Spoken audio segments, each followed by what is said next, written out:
안녕하세요. 저는 결혼 1년 만에 이혼하게 된 여자입니다. 날이 좋아지니 확실히 기분도 상기되나 봅니다. 깨끗한 하늘을 보니까 근심 걱정이 싹 다 가벼워지네요. 그래서 문득 수개월 전이 되어버린 저의 이혼 상처도 그저 푸른 도화지에 구름 한 점밖에 안 될 만큼 가벼운 상처로 느껴져서 공개적인 곳에 사연을 털어내보고자 합니다. 저는 30대 중반 늦은 나이까지 결혼을 안 하고 있었어요. 결혼에 관심이 없었습니다. 이대로 결혼할 상대가 안 생긴다면 죽을 때까지 안 해도 상관이 없었을 정도였죠.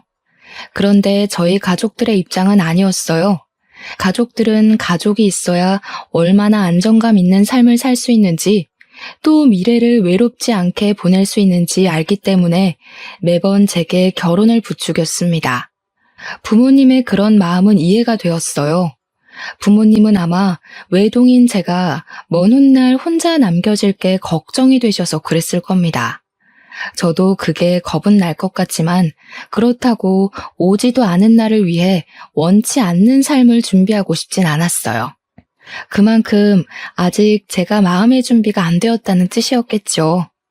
그렇게 시간만 보냈다 보니까 저도 어느새 40살을 바라보는 나이가 되어갔고, 그럴수록 아빠가 유독 조급해했어요. 아빠가 제 걱정으로 잠 못 이루는 날이 많은 줄 몰랐는데 엄마가 한날 아빠 몰래 아빠가 제 걱정 많이 하고 있다고 말을 해주더라고요. 근데 그게 별다른 실행력으로 연결이 될 줄은 몰랐습니다. 어느 날 아빠가 갑자기 소개팅을 잡아왔더라고요. 다짜고짜 저더러 몇 날 몇 시 소개팅 잡아놨으니까 나가보라는 거 아니겠어요? 내 나이에 무슨 소개팅이야. 그런 건 더 젊고 어리거나 스펙이 좋은 여자들이나 해야지. 나는 나이도 많은데 그냥 평범한 월급쟁이잖아. 바로 차일걸? 일단 만나보고 생각하라니까. 그쪽에서 네가 무슨 일 하는지 몇 살인지 그런 기본 정보는 다 알고 있어. 언제까지 이렇게 애처럼 살 거야? 엄마 아빠가 평생 너랑 같이 살 줄 알아? 이미 잡은 소개팅이라고 하니 별 수 없었습니다. 아빠가 저의 비혼을 스트레스로 느낄 만큼 걱정하고 있다 하니까 소개팅이라도 나가는 수밖에 없었죠. 그렇게 해서 저는 오래간만에 아빠가 고른 남자와 만남을 갖게 되었어요. 남자랑 교제를 목적으로 약속을 가져본 건 오랜만이라 기분이 좀 이상했습니다. 아무튼 그렇게 만났던 소개팅남이 저와 결혼까지 가게 된 남편이에요. 저와 남편은 미치게 좋아서 만났다기보다는 굳이 마음 안 맞는 부분이 없어서 계속 사귀었던 거고, 양갓집에서 하도 결혼을 재촉하니까 반개월 만에 결혼을 결정했던 거였어요. 마음이 아예 없었던 건 아니라서 남편도 저도 결혼에 대해 거부감은 없었죠. 우리 둘 다 비혼주의가 강력했던 입장이 아니라 당연히 인연이 생기면 결혼할 생각이 있었으니까요. 저희가 결혼한다고 하니 혼수랑 예단은 양갓집에서 알아서 다 해주셨습니다. 저희보다 더 신이 난 양가 집안 어른들을 보면서 저랑 남편은 부모님들께 여태 효도랍시고 해드렸던 건 별것도 아니었구나 싶었어요. 이제야 효도를 하는 것 같아 나름 뿌듯했었네요. 어쨌든 저희는 만난 지 반개월밖에 안 되었는데 얼떨결에 결혼까지 하게 되었습니다. 주변에서는 저더러 정신 나갔다고 하지만 저는 꼭 그렇게 생각하지도 않았어요. 미치게 사랑해서 결혼해도 이혼하는 사람들이 태반인데 저랑 남편은 서로 덜 사랑했으니 사람을 더 객관적으로 보고 판단할 수 있었다고 봤거든요. 애초에 남편이랑 저는 서로한테 콩깍지가 없어서 서로에 대해 착각할 이미지 따위도 없었다는 겁니다. 일부러 무언가를 안 보여주려고 숨기는 게 아닌 이상 말이죠. 그래서 저는 제 결혼 생활이 감히 평범하고 행복할 거라고 자신했어요. 남편이 제 사생활, 우리 부부 영역을 방해하지 않는 선에서 가지는 시간은 남편만의 자유라고 생각했고, 남편 또한 제 개인적인 영역을 터치하지 않기로 저희는 합의도 봤습니다.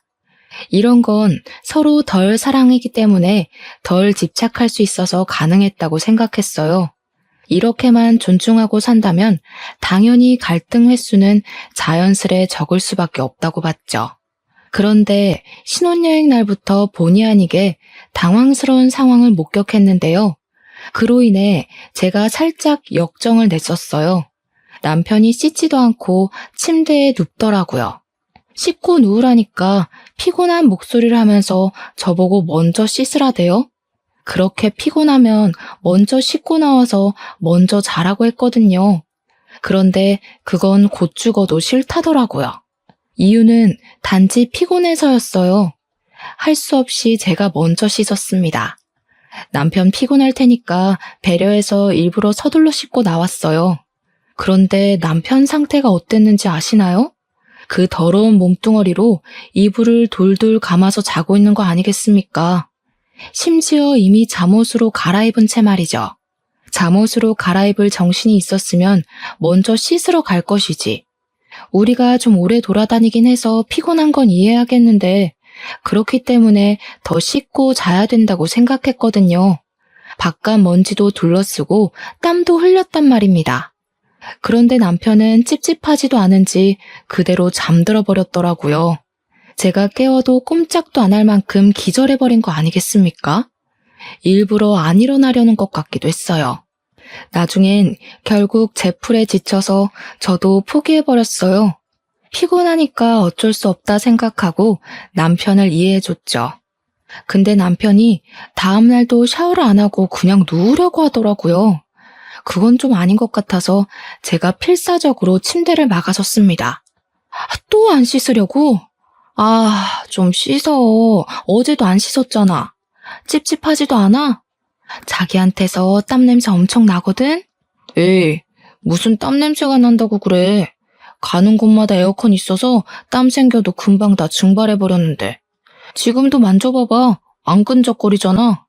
과연 안 끈적거렸을까요? 어제 누적된 땀까지 곁들여져 사람 가죽이 아닌 다른 걸 만지는 기분까지 들었어요. 그 상태로 저를 안아주려고 해서 제가 진심으로 잔소리를 했더니 그제야 저한테 양보해주겠다는 듯 씻으러 가더라고요. 아무리 피곤해도 그렇지 땀 흘리고 샤워 안 하는 건 상대방에 대해 예의 없는 거 아닌가? 가는 동안에도 귀찮다고 얼마나 툴툴거렸는지 몰라요.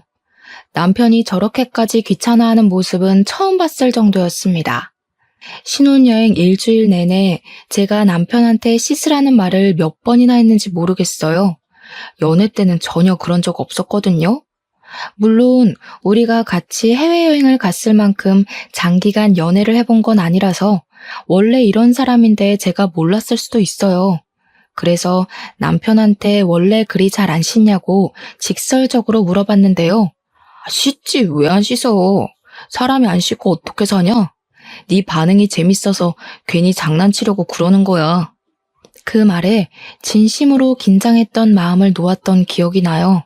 남편이 정말 잘 안 씻는 게으름뱅이일까봐 얼마나 놀랐다고요. 제가 더러운 걸 잘 못 참거든요. 더 명확히 말하자면 깔끔한 사람을 좋아해요. 근데 남편이 평소 차림새가 참 깔끔해서 제가 많이 좋아했었어요.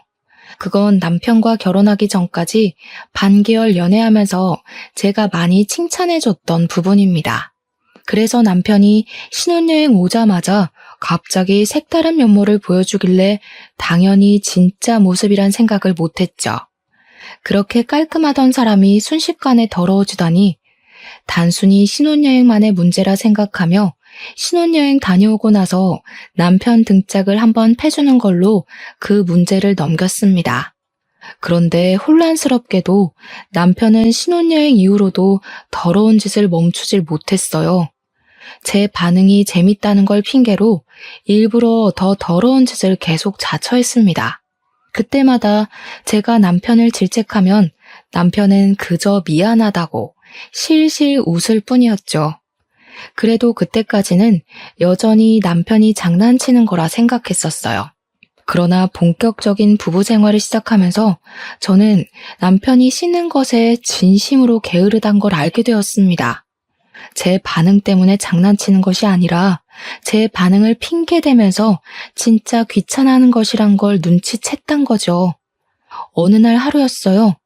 남편이 자기 전에 화장실을 다녀오는데 회색 바지에 물기를 묻혀온 겁니다. 심지어 손을 바지에 벅벅 닦으면서 들어오더라고요. 잠자리를 준비하던 저는 남편을 보면서 순간적으로 몸을 일으켰어요. 바지 앞에 물 뭐야? 설마 소변 아니지? 설마 다 큰 어른이 그렇게까지 칠칠 맞은 짓을 했을까? 손 씻다가 흘린 거야? 소변 맞는데? 실수로 좀 묻었어. 여자들은 모르는 남자만의 고민이야. 이런 건 예민한 부분이니까 웬만하면 지적하지 말아줘. 남편은 뭐가 그리 재밌는지 키들거리며 침대로 올라오려고 했어요. 저는 진심으로 너무 더러워서 머리털이 솟는 기분이었습니다. 얼른 일어나 남편이 침대에 못 올라오게 막았어요. 아까 손을 바지에 닦는 것 보니까 손도 안 씻은 것 같더라고요. 저는 남편을 방 밖으로 떠밀면서 가서 씻고 오라고, 안 그럼 밖에서 자게 할 거라고 내쫓아 버렸어요. 그랬더니 남편이 피곤했는지 살짝 귀찮아 하더라고요. 깐 짜증나 있는 것 같기도 했습니다. 결혼까지 해놓고 왜 이제 와서 유난이야. 더 이상 서로 잘 보이려고 안 해도 되잖아. 우리 이젠 좀 편하게 살자. 나도 너 약점 다 눈 감아 줄게. 뭘? 이건 약점이 아니라 기본 예의거든? 네가 이렇게 소변 묻히고 다니는 거 언제 나한테 보여준 적 있냐? 보고 싶지도 않은데 지금 본 것도 진짜 너무 충격적이거든? 내가 말 안 했었나? 나 손 안 씻고 네 손 잡은 적은 많은데 어쩐지 좋다고 잘만 잡길래 그런 거 거부감 없는 줄 알았네. 그 말에 제가 대꾸도 못하고 충격받고 있으니까 남편이 저를 보곤 웃음을 빵 터트리더라고요. 그러면서 저보고 자기가 손 씻었는지 안 씻었는지 모르지 않았냐면서 아주 적반하장으로 나오는 겁니다. 진심으로 기분 상한 내 표정은 보이지도 않는지 남편은 손을 씻고 방에 들어가 누울 때까지도 낄낄거렸어요. 일단 이미 지나버린 일이니까 앞으로 주의시키는 게 더 중요하다고 생각해서 저는 남편에게 확실히 제 의사를 말했어요. 그리고 저는 이날의 악몽이 겨우 불길함의 시작이었다는 게 아직도 충격입니다. 쎄한 기분에 시동이 걸리더니 시간이 갈수록 남편은 잘 안 씻는 걸로 모자라 그냥 위생 상태가 개쓰레기급이라는 걸 스스로 증명해 나갔어요. 제가 결혼한 사람이 맞나 싶을 정도로 낯설었습니다. 어째 같이 살면 살수록 모르는 이 같아지는 건지 참 알 수 없는 일이었죠. 남편은 대변도 깔끔하게 못 닦아서 이상한 냄새를 달고 다녔고 희한할 정도로 옷을 잘 안 갈아입었습니다. 그리고 신혼여행 때처럼 땀을 흘리더라도 식어버리면 샤워를 안 하는 거는 물론 하다못해 발조차도 안 씻었어요. 그래서 남편이 지나다니는 곳마다 발냄새가 온 바닥에 찍혀서 향이 진동을 합니다. 제가 씻으라고 잔소리를 해도 그때뿐이었어요. 남편이 알겠다고 해놓고 저 안 보는 사이 자버리거나 씻었다고 거짓말을 치면서 냄새를 맡아보라 장난을 칩니다. 장난도 한두 번이지 사람 예민한 문제를 갖고 계속 건들면 화가 나기만 하잖아요. 언제는 시모가 우리 집을 방문했었는데요. 그날 남편도 있었어요.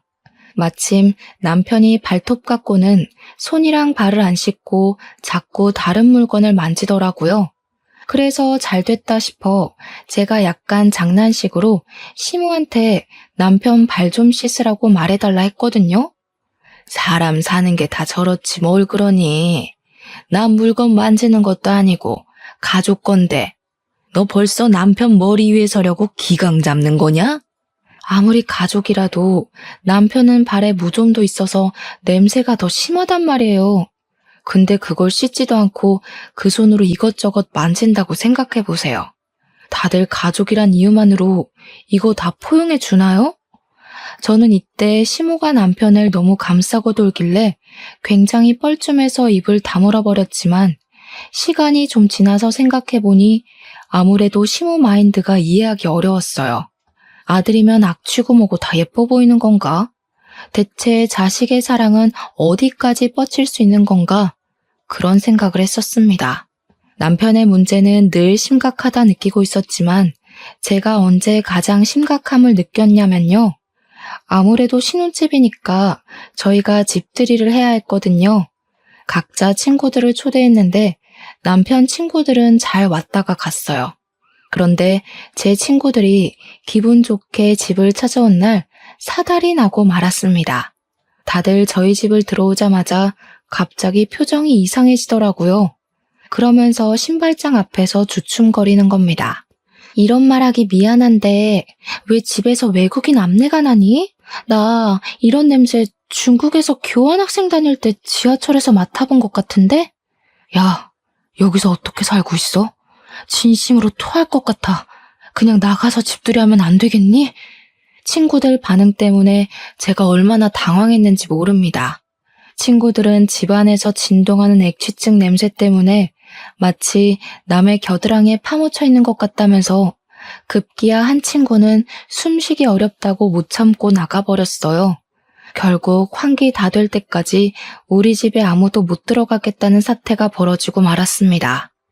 저보고 괜찮냐고 묻는 친구들에게 저는 견딜만 하다고 어색하게 웃어 보일 수밖에 없었어요.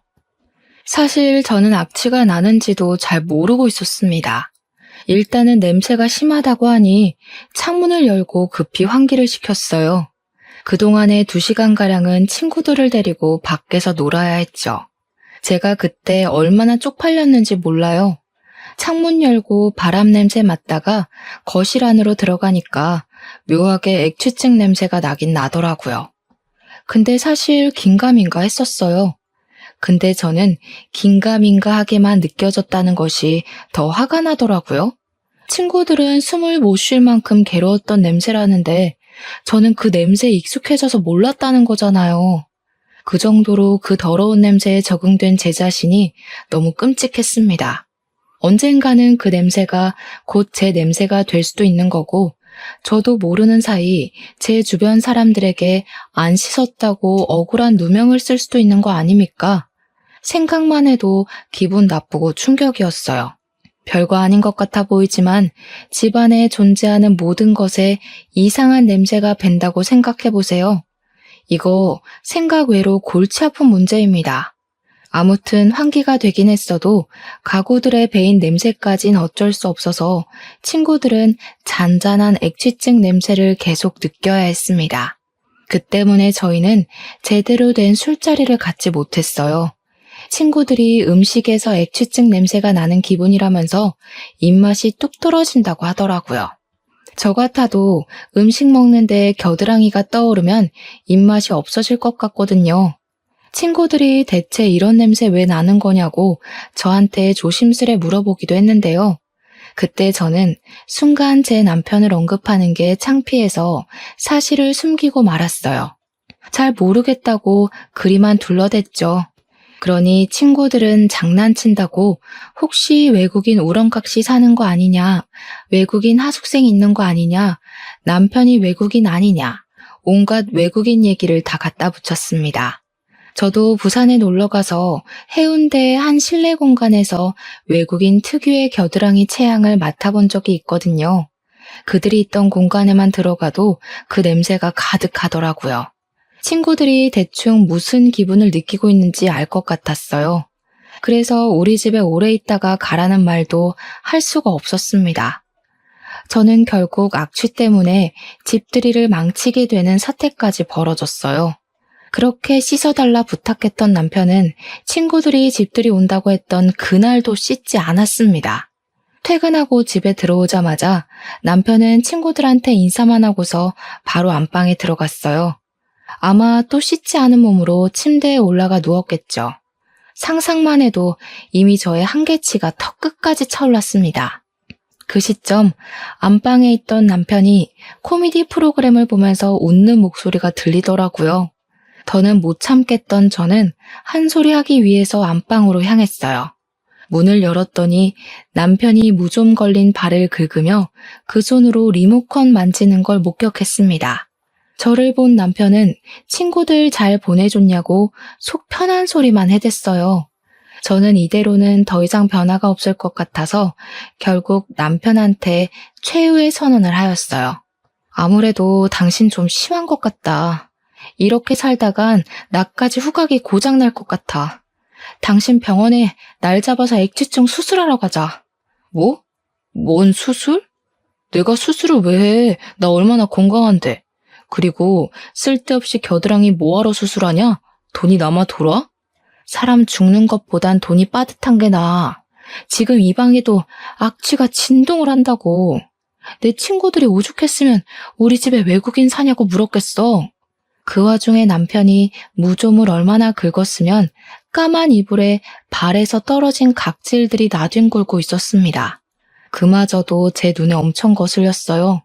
남편은 혼자 쓰는 침대도 아니면서 꼭 한 번씩 저런 식으로 이불에 더러운 짓을 저질렀습니다. 제발 무좀 관리도 좀 받아. 무좀도 배우자한테 옮길 수 있다는 거 몰라? 그리고 더럽게 왜 자꾸 잠자는 자리에서 발을 긁고 난리야. 당신 때문에 나까지 무좀 옮으면 나 진짜 집 나가버린다. 제가 악에 받쳐서 소리치자 남편은 그제야 자기 발 각질 때문에 그러냐면서 이불 위에 있는 이물질을 탈탈 털어서 바닥으로 죄다 떨어뜨렸습니다. 그 모습을 보는데 정말 기가 막혀서 말이 안 나오더라고요. 내가 안 씻어서 그런 거지 수술은 뭔 수술이야. 나도 누구 만나거나 필요할 땐 씻어. 특히 양치는 매일 하고 있고 한 번씩 사우나 가고 싶으면 씻고. 그게 다야?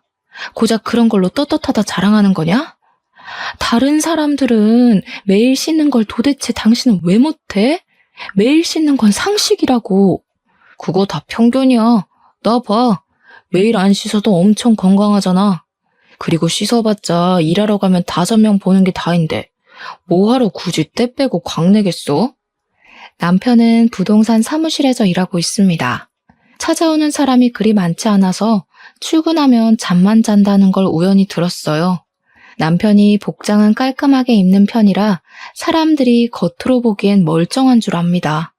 향수를 얼마나 뒤집어 쓰고 다니는지 악취가 느껴지기 전에 향수 냄새에 놀라서 코를 막을 정도로 뿌려서 남편과 철썩 붙어있지 않는 한 웬만큼 냄새는 또 안 느껴지더라고요. 네 남편 냄새 난다고 동네방네 소문나는 것도 짜증나지만 한편으론 아무도 모르고 저만 길길이 날뛰는 것이 억울하기도 했습니다. 왠지 제가 예민해서 남편을 못 살게 구는 것처럼 비치는 것 같았거든요. 날 위해서 노력해줄 순 없는 거야? 내가 당신이랑 아무것도 못하겠다잖아. 우리 신혼인데 이게 뭐냐고. 날 아내로 생각한다면 수술 받고 무좀 약도 타먹고 노력하는 척이라도 좀 해. 갈수록 피곤하게 왜 그러냐. 우리 애초에 벗겨질 콩깍지도 없던 사이 아니었어? 나한테 실망할 것도 없는데 뭘 그렇게 몸서리를 치는데. 남편은 귀찮다고 제 말을 못 들은 척하며 그대로 누워서 자는 척을 했어요. 발 각질이 나뒹굴던 이불 위를 그대로 눕는 남편을 보고 저는 또 오만정이 다 떨어져 버렸죠. 이미 턱끝까지 차올랐던 한계는 제 이성을 그만 놓게 만들었습니다. 저는 끝내 그날 이후로 남편에게 각방을 선언했고 그제야 제가 성났다는 걸 인식한 남편은 얼렁뚱땅 미안하다는 말을 했습니다. 당연히 남편은 그 사과도 그저 말뿐이었어요. 저와 화해를 하기 위해 무언가를 행동으로 보여주는 건 전혀 없었습니다. 그렇다고 저희 부부 문제로 어른들에게까지 걱정 끼치고 싶진 않았어요. 그래서 각자 부모님 앞에서 티를 내진 않았습니다. 당연히 집안 행사가 있으면 문제 안 되게 착실히 이행했죠. 그나마 불행 중 다행이었던 건 시댁이 제사도 안 하고 명절도 안 지낸다는 것이었습니다. 두 분은 결혼하기 전에도 말씀하셨던 건데 명절 때마다 여행을 간다고 했었어요. 그래서 우리더러 친정을 가든지 여행을 가든지 알아서 하래서 그건 얼마나 좋았는지 몰라요. 결혼한 친구들도 저보고 유일하게 결혼 잘했다고 말해주는 부분이 바로 이 부분이었습니다. 그래도 남편이 친정에 가서는 우리 엄마가 시키는 대로 손도 씻고 나름 멀쩡한 사람인 척 하더라고요.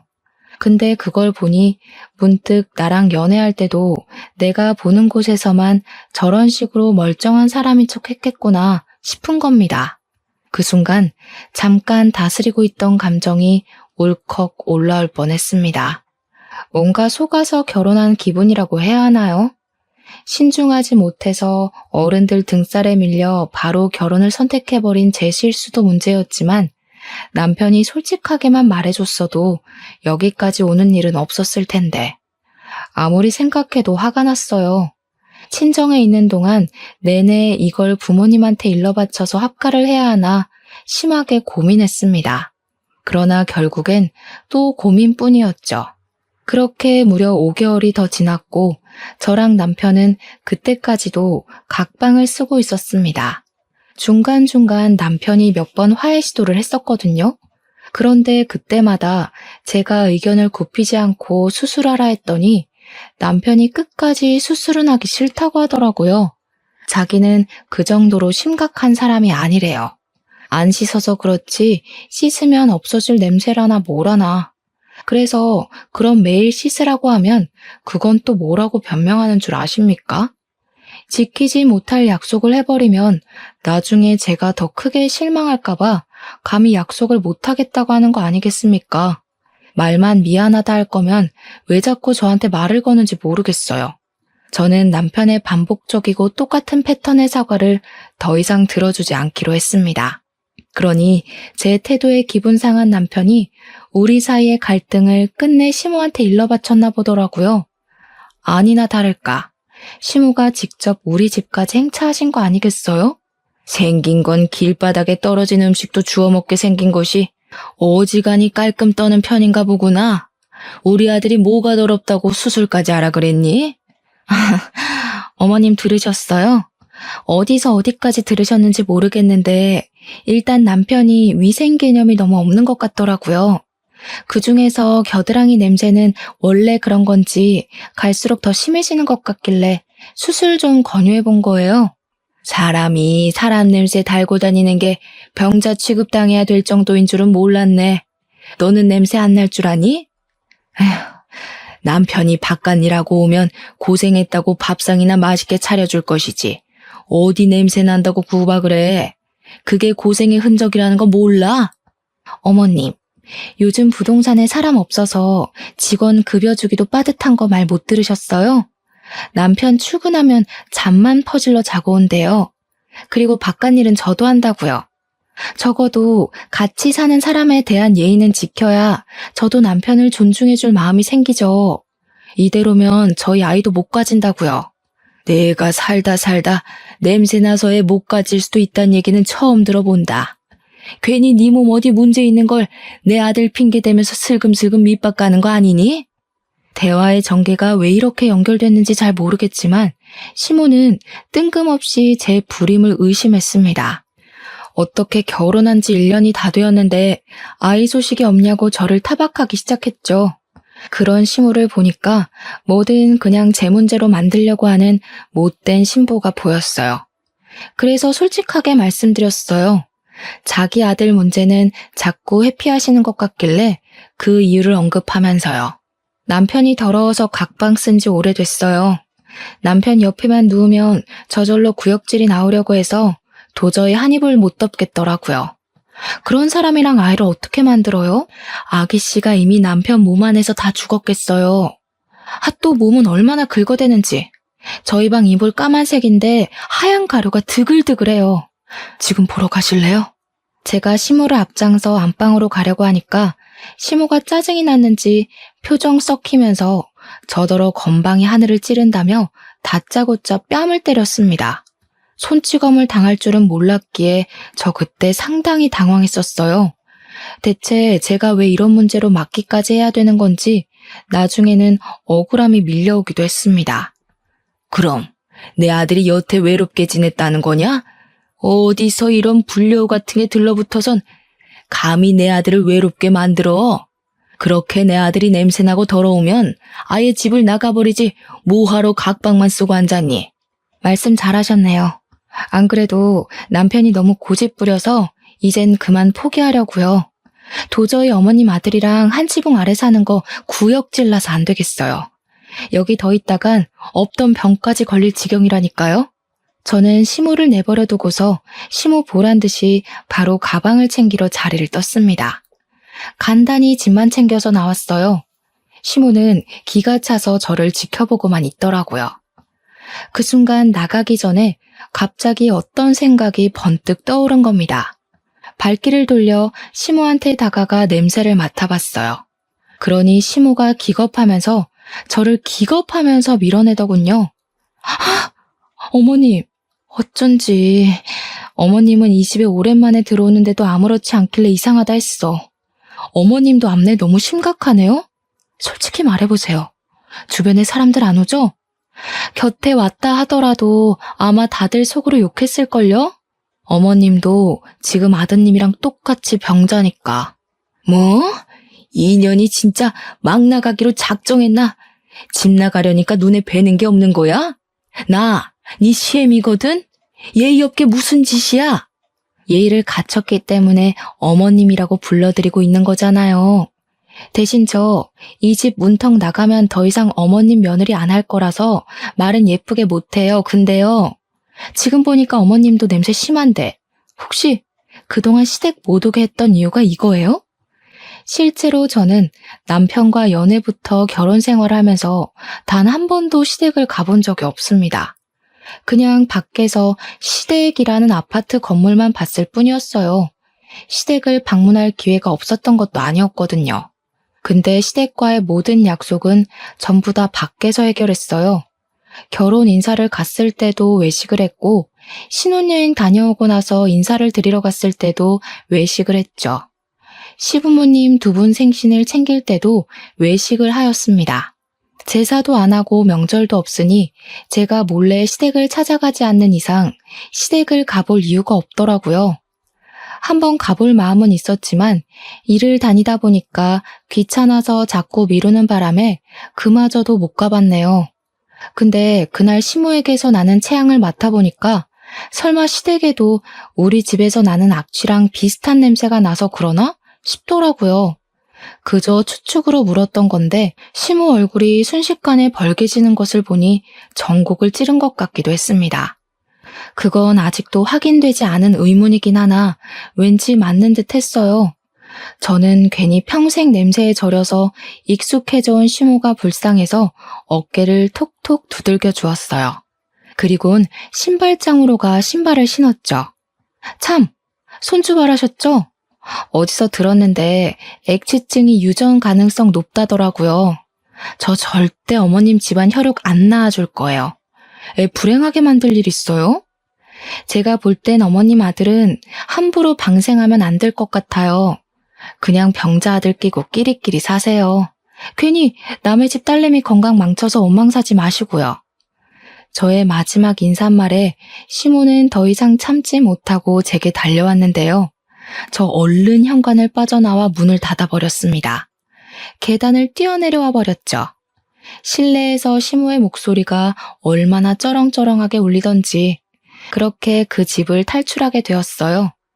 원래는 그날 이혼을 할 생각은 아니었거든요. 남편이랑 언제 진지하게 이혼 얘기를 해볼까 날짜를 정하고 있었을 뿐이었어요. 근데 마침 시모가 찾아와서 제 속을 들들 볶아주는 덕에 무작정 저질러버린 거였죠. 어쨌든 그날 친정으로 가자마자 남편한테 곱게 합의 이혼하자고 문자를 보냈어요. 그런데 의외로 남편이 당황해서 전화가 왔더라고요. 남편이 그동안 제 잔소리를 귀찮아해서 좋아할 줄 알았는데 느닷없이 저를 붙잡는 거 아니겠어요? 무슨 소리야? 이혼이라니? 각방 쓰는 것까진 내가 봐줄 수 있는데 이혼으로 협박하는 건 아니지. 아무리 우리가 적당히 좋아하는 마음으로 결혼했다고 해도 이렇게 쉽게 이혼하는 게 말이 돼? 결혼한 지 이제 겨우 1년 넘었는데 우리가 애초에 그 정도인 마음으로 결혼한 이유가 뭐였는데 서로한테 미쳐서 결혼하면 그만큼 서운한 것도 많아서 존중도 못 해주고 마음도 빨리 식어서 그런 거 아니었어? 나도 당신이랑 살면서 이딴 이유로 이혼하게 될 줄은 몰랐다. 그러게 적당히 했어야지. 네 멋대로 하고 살 거면 결혼을 왜 했니? 이미 너네 엄마랑은 말 끝냈으니까 거기랑 얘기해. 야, 일단 만나서 얘기해. 우리 엄마가 쓸데없는 소리 했지? 엄마는 무조건 부정적으로 얘기하는 사람이라서 귀 기울여 들을 필요 없어. 내가 다시 설명할게. 나 매일 씻을 테니까 우리 천천히 얘기해보자. 남편은 제가 시모한테 혼쭐 나면 고개 숙이고 한 발 물러날 줄 알았나 봅니다. 그랬는데 제가 바로 이혼 통보를 해버리니 당황스러웠겠죠. 근데 남편이 진짜 이혼만큼은 하기 싫었나 봐요. 남편 입에서 매일 씻겠다는 말이 나올 줄은 몰랐는데 의외였어요.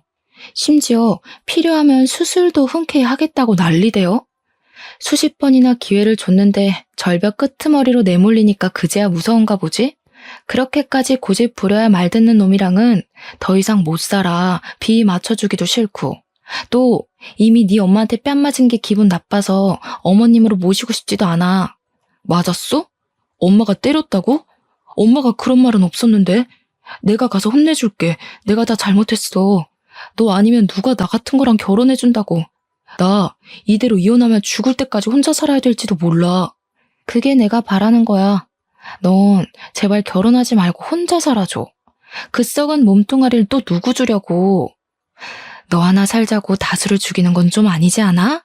대체 어쩌다가 그 지경으로 컸는지 모르겠는데 제발 이 계기로 위생 개념 좀 갖췄으면 좋겠다. 남편은 제 말에 더 이상 매달리지도 않고 아무 대답이 없었습니다. 답이 없길래 저도 그냥 합의서 도장 찍을 일 생기면 연락하라고 말한 뒤 끊어버렸어요. 그 뒤로 한 일주일은 지났을 겁니다. 남편은 이혼 안 해주고 그 정도만 버티다가 결국 자기도 어쩔 도리가 없었는지 도장을 찍었어요. 어떻게 보면 더러운 부분 말고는 잘 맞았으니까 결혼까지 간 게 아닌가 싶은데 한편으로는 더러운 것이 드러나자마자 좋았던 장점이 다 가려질 만큼 단점이 컸다는 거잖아요. 그렇기에 아쉬운 이유는 아니었습니다. 다만 사람 대 사람으로서 그런 식으로밖에 못 살고 있는 남편의 인생이 안타깝긴 하네요. 자기가 이혼당한 이유를 부디 수치스러워해서 앞으로는 관리 좀 하길 바랄 뿐입니다. 속은 시원했지만 저도 이혼을 했다는 것 자체는 참 상처고 속상한 일이었습니다. 한동안 직장 일도 손에 안 잡혔을 만큼 정신이 딴 곳에 팔려있기도 했어요. 그런데 저의 이혼에 대해서 저보다 더 가슴 아파하는 사람이 한 분 있었는데요. 바로 우리 아빠였어요. 제가 이혼을 해서 가슴 아파했다기보단 자기가 소개해준 사람이 그 모양 그 꼴이었다는 것에 죄책감을 느끼시는 것 같았습니다. 제가 괜찮다고 말씀드렸고 어른들의 부추김이 있었지만 결혼을 결정한 건 나와 남편이었다고 달래주었죠. 그런데도 아빠는 아무래도 제게 많이 미안했나 봅니다. 결혼한다고 다 안정적으로 살 수 있는 것은 아니라는 걸 제 결혼 생활을 지켜보면서 느끼셨던 것 같았어요. 엄마도 옆에서 아빠를 걱정했을 만큼 아빠가 제 이혼을 신경 쓰고 계셨다는데 저는 여린 아빠의 마음을 어떻게 풀어드려야 되나 어느덧 그 고민에 빠지게 됐어요. 그 바람에 잠시 이혼에 대한 제 감정은 잊게 되었는데요. 그 무렵쯤이었습니다. 퇴근하고 귀가 중인데 갑자기 엄마한테 전화가 오더라고요. 받았더니 아빠가 집 근처 파출소에 있다고 그리로 오라는 거 아니겠어요? 무슨 일 생겼나 싶어서 그날은 지하철이 아닌 택시를 이용했습니다. 파출소 앞에 내려서 바로 안으로 들어갔죠. 그런데 그곳에서 아빠보다 먼저 눈에 들어온 사람들이 있었어요. 바로 전 남편과 전 시모였는데요. 그 사람들을 다시 본 것만으로도 당황스러운데 그것보다 더 당황스러웠던 건 따로 있었습니다. 전 남편 얼굴이 엉망이었다는 거예요. 제가 상황을 묻기도 전에 전 시모가 저를 발견하곤 벌떡 일어났습니다. 그리곤 제법 성난 얼굴로 달려들었어요. 갑자기 팔을 뻗어 무방비하게 서 있는 제 머리채를 잡고 흔들었죠. 남의 자식 건드릴 배짱이 있었으면 이 정도 각오는 했겠죠. 내 자식 저꼴 됐는데 가만히 있을 부모가 어디 있겠어요? 나도 내 자식 당한 것만큼 당신들 자식 똑같이 만들어버릴 거야. 오자마자 머리채를 잡히는 바람에 정신없이 당하기만 했는데 그때 아무래도 장소가 장소인지라 사람들이 우르르 달려들었습니다. 저랑 전 시모 사이를 당장 갈라놓았고 저는 그곳에서 아빠의 생경한 모습을 목격하게 되었어요. 아빠가 경찰들이 붙잡고 있는 전 시모 얼굴이 손바닥을 휘날려 버리더라고요. 그걸 보니까 굳이 설명을 듣지 않아도 누가 전 남편 얼굴에 상처를 만들어 놨는지 알 것 같았습니다. 뭘 잘했다고 말하는 꼬락서니까지 뻔뻔해서 내 딸을 모욕해? 이혼하면 다인 줄 알아? 애초에 바람 피워서 내 딸 인생 망쳐놓은 당신 아들이 맞을 짓 한 거 맞잖아. 내 딸이 무슨 죄야? 그 소리를 듣는데 머리를 한 대 맞은 기분이었습니다. 이게 무슨 소리지? 싶었어요. 저도 모르게 전 남편에게로 시선이 갔는데 전 남편이 저를 못 쳐다보더라고요. 곁에 있는 엄마가 설명해 주길 알고 보니 전 남편이 저 몰래 바람을 피우고 있었다 했습니다. 그것도 저와 이혼하기 전에 말이죠. 아빠가 그날 제게 전 남편 같은 사람을 소개해 준 게 미안해서 주선자와 만나 술 한잔을 했답니다. 주선자도 전 남편이 그런 사람이었다는 걸 아빠한테 들어서 알게 되었다고 해요. 두 사람은 본의 아니게 동병상련의 마음으로 서로를 위로하며 어쩔 수 없었다는 듯 그렇게 술로 마음을 달랬다고 했습니다. 그리고 자리를 마무리해 그 주선자를 먼저 택시에 태워보낸 아빠는 다음 택시를 잡으려고 했대요. 그때 우연히 전 남편을 보았다는 겁니다. 술이 몇 잔 들어간 아빠는 전 남편과 얘기를 하고 싶어서 전 남편을 불렀으나 전 남편은 누구를 만나러 가는 건지 걸음이 바빠 보였다네요. 근데 아빠가 그걸 계속 쫓아갔대요. 그리고 거기서 전 남편의 연인을 목격했답니다. 그걸 보면서 아빠는 좀 서운하긴 했지만 이미 이혼을 한 마당이니까 떠나버린 사이의 연애를 응원할 수밖에 없었다고 해요. 그렇게 걸음을 돌리려는 순간 전 남편이 한 말 때문에 아빠가 그곳에서 전 남편을 향해 폭력을 휘두른 것 같았어요. 전 남편이 자신의 연인을 향해서 나한테 뭐라도 빼먹고 이혼하려 했는데 그러지 못해 시간만 허비하다 헤어졌다고. 이렇게 빨리 이혼할 줄 알았으면 차라리 합가해서 자기 엄마 집안일 쉬게 하고 나를 가사노동 시킬 걸 그랬다며 키들거렸다는 겁니다. 그 얘기를 듣는데 전 남편의 더러운 습관을 조금이나마 안쓰러워했던 제 자신이 후회스럽더라고요. 저는 바로 전 남편한테 가서 풀스윙으로 가방을 휘둘렀어요. 귀싸대기를 제대로 맞은 전 남편은 그대로 의자에서 나가 떨어졌습니다. 나도 너처럼 더러운 새끼랑 사느라 손해만 봤는데 돈도 못 받고 이혼해서 억울하더라. 야, 고맙다. 가는 길 아쉽질 말라고 이렇게 위자료까지 챙겨주려고 하네.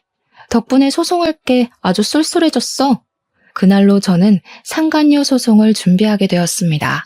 그쪽에서 아빠를 폭행죄로 고소할 거라길래 저도 시모를 폭행죄로 고소하겠다고 했더니 전 남편이 결국 아빠의 폭행 문제는 합의를 해줬어요.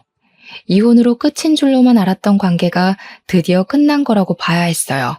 만약 아빠가 알아내주지 못했다면 저는 전 남편에게 영원히 바보 전처로 기억되었을 거예요. 아빠는 저의 구세주입니다. 제가 지금도 그렇게 말해주고 있어요.